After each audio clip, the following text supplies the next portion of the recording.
చేసే అవకాశం కూడా కల్పించాలని చెప్పేసి విజ్ఞప్తి చేస్తూ ఈ మీడియా సమావేశం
మూడు రోజుల నుంచి ఏలూరులో ఆంధ్రప్రదేశ్ రైతు సంఘం 23వ మహాసభ రాష్ట్ర మహాసభ జరుగుతుంది.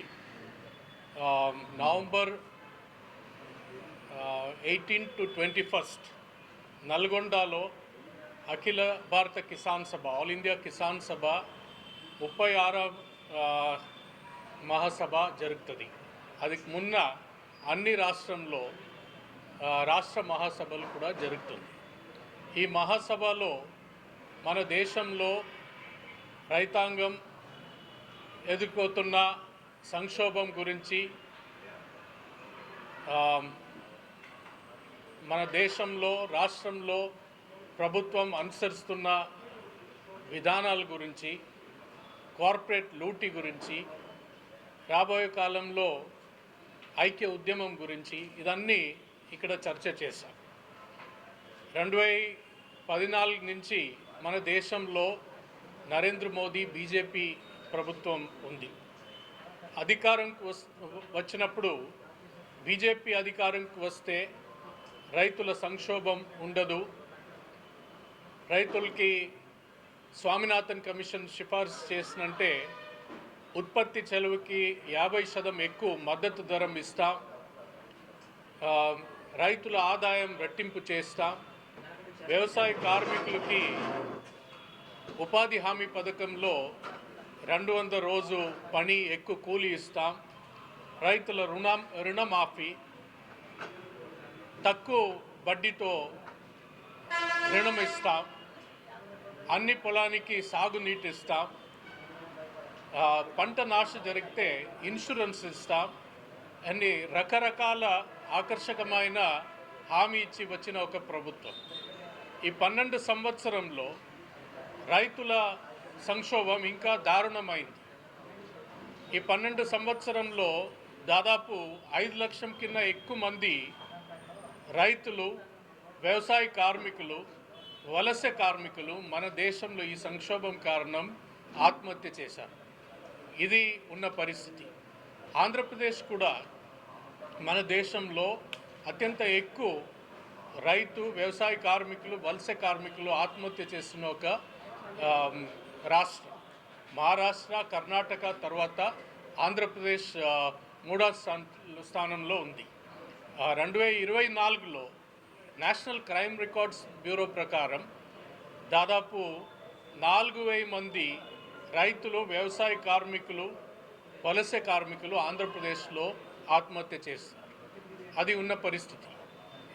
ఇందులో మహిళలు కరెక్ట్గా ఈ కౌంటింగ్లో లేదు, కౌలు రైతులు లేదు, ఆదివాసి గిరిజనులు ఈ కౌంటింగ్లో లేదు. సో 5 లక్షల మంది కేంద్ర ప్రభుత్వం చెప్తున్నప్పుడు కనీసం ఒక 10 లక్షల వ్యవసాయ కార్మికుడు, రైతులు, కౌలు రైతులు, అదేవిధంగా వలస కార్మికులు మన దేశంలో ఈ సంక్షోభం కారణం ఆత్మహత్య చేస్తున్నారు. 12 సంవత్సరంలో స్వామినాథన్ కమిషన్ సిఫార్సు లాగు చేస్తాం అని చెప్పి వచ్చిన ఈ ప్రభుత్వం ఈ వరకు అది చేయలేదు. మద్దతు ధరం కూడా ఉత్పత్తి చెలవుకి 50% ఎక్కువ ఇవ్వలేదు. అది ఉన్న పరిస్థితి. ఆంధ్రప్రదేశ్లో రకరకాల పంట ఇక్కడ పండుతుంది. ఏలూరులో చూస్తే కూడా కోకో ఉంది, కొబ్బరి ఉంది, వరి ఉంది, చెరుకు ఉంది, ఆయిల్ పామ్ ఉంది, అక్వా ఉంది. ఈ ఏదే ఒక రైతును అడిగితే ఒక రైతు కూడా సంతోషం లేదు. అందరూ సంక్షోభంలో ఉన్నారు. రైతుల పంటలకి గిట్టుబాటు ధరం కూడా లేదు. అది ఉన్న పరిస్థితి. మామిడి పంట కర్నూలు, రాయలసీమలు, చిత్తూరు సైడ్లో వాళ్ళు కూడా సంక్షోభంలో ఉన్నారు. పెద్ద ఎత్తున ఇక్కడ ఆంధ్రప్రదేశ్లో కార్పొరేట్ లూటీ కోసం, రియల్ ఎస్టేట్ మాఫియా కోసం బలవంత భూసేకరణం కూడా జరుగుతుంది. ఔటర్ రింగ్ రోడ్ గురించి మీరు అందరికీ తెలుసు. విడ్త్ దాదాపు 250 మీటర్ విడ్త్. పక్కట్లో కర్ణాటకలో నేషనల్ హైవే విడ్త్ 60 మీటర్. కేరళలో కాసర్గోడ్ నుంచి తిరువనంతపురం వరకు ఉన్న హైవేకి 45 మీటర్ విడ్త్. ఇక్కడ 250 మీటర్ విడ్త్. ఎందుకు? అది మల్టీ క్రాప్ ల్యాండ్. నేను ఆ ప్రదేశంలో విజిట్ చేశా. అక్కడ వరి ఉంది, రకరకాల పంట అక్కడ మన రైతులు పండుతున్నారు. అది ఒక పెద్ద ప్రాబ్లం, బలవంత భూసేకరణ. రుణమాఫీ గురించి కూడా ఏం చెప్పలేదు.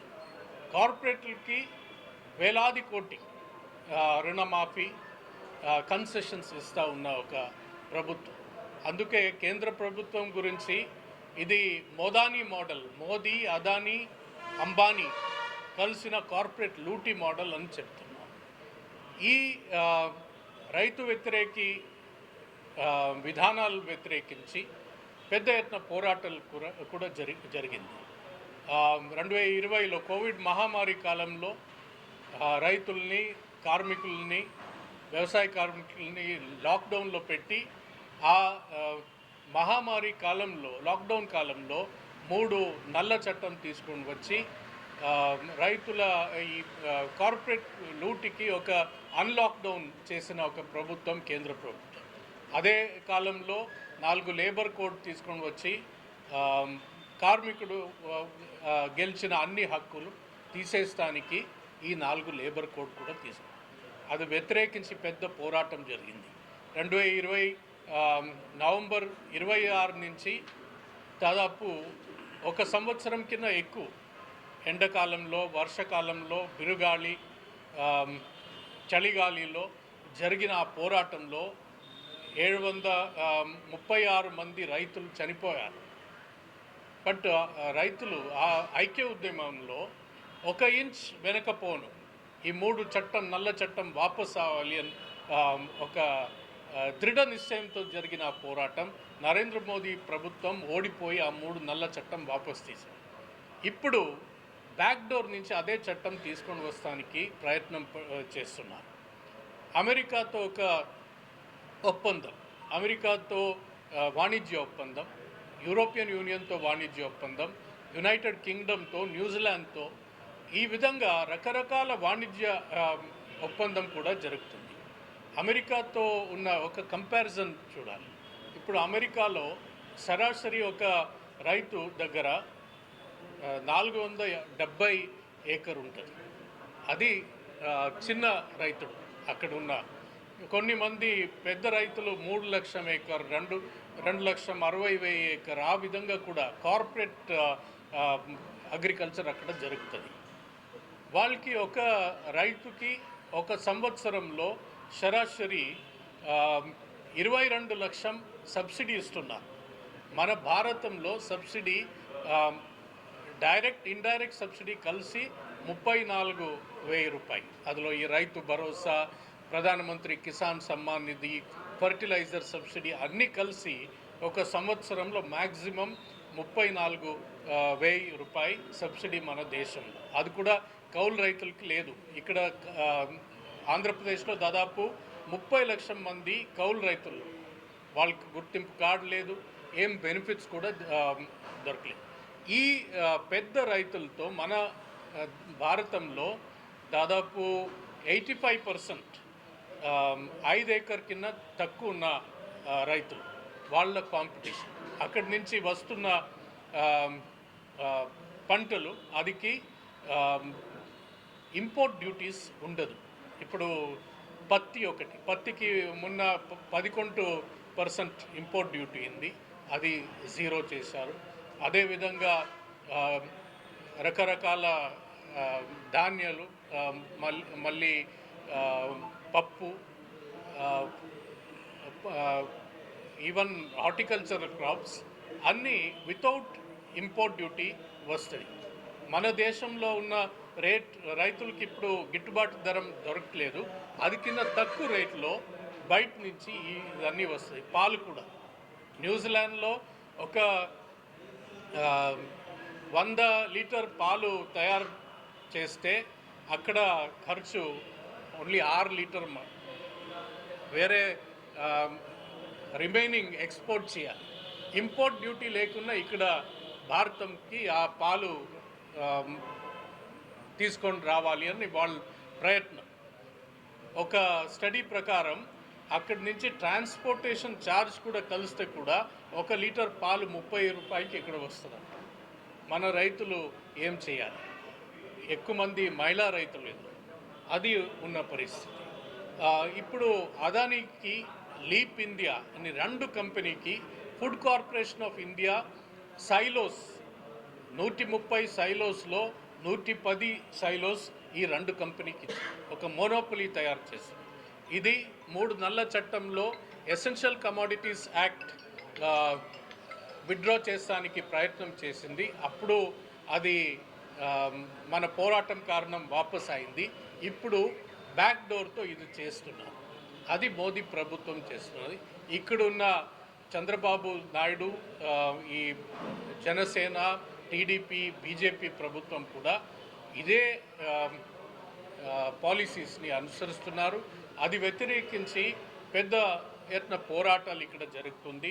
మీ అందరూ తెలుసు, ఇక్కడ భూసేకరణం వ్యతిరేకించి పెద్ద పోరాటాలు. మన పొగాకు రైతులు ప్రకాశం జిల్లాలో దాదాపు 1000 ట్రాక్టర్తో ఒక పెద్ద పోరాటం చేశారు. ఇక్కడున్న ప్రభుత్వం రైతుల సమస్యల గురించి స్పందించలేదు. July 29 Samyukta Kisan Morcha, central trade unions ఢిల్లీలో ఒక కన్వెన్షన్ జరుగుతుంది. అక్కడి నుంచి వస్తున్న కాలంలో పోరాటం గురించి ఒక నిర్ణయం చేసి August 9 quit India anniversary, quit India దినం. అప్పుడు మహాత్మా గాంధీ చెప్పింది ఏమంటే, చేయండి లేదా చావండి, డూ ఆర్ డై. ఇప్పుడు అదే విధంగా ఒక పరిస్థితి ఉంది. రైతులకి, వ్యవసాయ కార్మికుడికి ఆ విధంగా ఒక పరిస్థితి ఉంది. అందుకే ఆగస్ట్ 10 రోజు మన దేశంలో అన్ని రాష్ట్రంలో ఒక జైల్ భరో పెద్ద పోరాటం కూడా నిర్ణయించాం. ఇది మెయిన్ ఇష్యూస్. Thank you. తీవ్రత అన్నది మరీ ఎక్కువగా ఉన్నది. ఎందుకంటే మోడీ అనుసరిస్తున్న విధానాలే వ్యవసాయానికి నష్టమైతే ఆ విధానాల్ని ఈ రాష్ట్రంలో చంద్రబాబు నాయుడు చాలా స్పీడ్గా అమలు చేస్తున్నారు.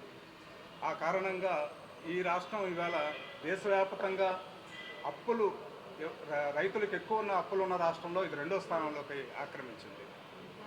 అలాగే వ్యవసాయానికి ప్రధానమైన భూమి, సాగునీరు, విత్తనము, మార్కెట్, ఈ 4 అంశాల దగ్గరకు వస్తే ఈ రాష్ట్రంలో భూముల్ని రైతుల దగ్గర నుంచి లూటీ చేసి లాగేస్తున్నారు అభివృద్ధి పేరుతో. ఇప్పటికే ఈ రాష్ట్రంలో ప్రభుత్వం సేకరించిన 1,60,000 ఎకరాల భూములు ఉన్నా సరే ఇందులోని పరిశ్రమలు పెట్టలే. కానీ ఇంకా మరొక 10 లక్షల ఎకరాలకి సేకరణకి పూనుకున్నారు. ఆల్రెడీ రైతుల్ని భూముల నుంచి తొలగిస్తున్నారు. రెండోది, సాగునీరు దగ్గరికి వచ్చినప్పుడు సాగునీరు కూడా మైనర్ ఇరిగేషన్కి సంబంధించిన ఏ ప్రాజెక్టులు కూడా ఈ పీరియడ్లో చూసుకుంటే అవి పూర్తి చేయట్లేదు. ఉదాహరణకి 1000 లిఫ్ట్ ఇరిగేషన్ స్కీమ్స్ ఉన్నాయి. దీనికి 12,000 కోట్ల రూపాయలు ఖర్చు పెడితే 1,200 కోట్ల రూపాయలు ఖర్చు పెడితే 7 లక్షల ఎకరాలకి సాగునీరు వస్తుంది. కానీ దాని మీద ఖర్చు పెట్టలేదు. ఇవాళ ఏమొచ్చి పెద్దది లక్షల కోట్లు 1,000 కోట్ల రూపాయలతో పనకచర్ల ఇట్లాంటి ప్లాన్ చేస్తున్నారు తప్పితే ఈ చిన్న లిఫ్ట్ ఇట్లాంటి ఇరిగేషన్ స్కీమ్ మీద పెడితే ఎక్కువ రైతులకి తక్కువ ఖర్చుతో ఎక్కువ ప్రయోజనం వచ్చే ఆ పనులు ఏమీ చేయట్లేదు. అందువల్ల ఇరిగేషన్ అన్నది ఈ పీరియడ్లో వాళ్ళు అభివృద్ధి చేసింది ఏమీ లేదు. రెండు అయిపోయి. ఇక మూడోది, విత్తనం దగ్గరికి వస్తే విత్తనం అన్నది ప్రభుత్వ పరిశోధన కేంద్రాల నుంచి నాణ్యమైన విత్తనం రైతులకు అందించే ఏర్పాటు అన్నది చేయట్లేదు. కంప్లీట్గా ఇవాళ ప్రైవేటు వ్యక్తుల చేతుల్లోకి పోయినాయి. ఈ ప్రైవేటు వ్యక్తుల దగ్గరికి వెళ్ళిన తర్వాత ఇలా విత్తనాలు ఖర్చు, అంతకుముందు రైతు తన పండిన పంటలో మంచి విత్తనం కట్టుకొని పండించుకునేవాడు. కానీ ఇవాళ ప్రైవేట్ కంపెనీలు దాంట్లో బీజశక్తిని ఒక పంటకే ఉంచి మిగతా తీసేస్తున్నాడు. దీనివల్ల ప్రతి ఏటా కొనుక్కుంటే ఇవాళ టమాటో లేకపోతే కొన్ని వ్యాపార పంటల దగ్గరికి వస్తే 100 గ్రాములు 10,000 రూపాయలు విత్తనం కొనుక్కోవాల్సిన పరిస్థితి. ఇది అదనపుగా రైతుల మీద పడిన భారం అన్నది ఇది రెండవ విషయం. ఇక మార్కెట్ విషయానికి వస్తే మార్కెట్లో ఈ రాష్ట్రంలో ఏ పంటకు కూడా ప్రభుత్వం ప్రకటించిన కనీస మద్దతు ధరలు తక్కువగా ఉన్న ఆధారకు కూడా అమ్ముకోలేని పరిస్థితి అనేది ఉన్నది.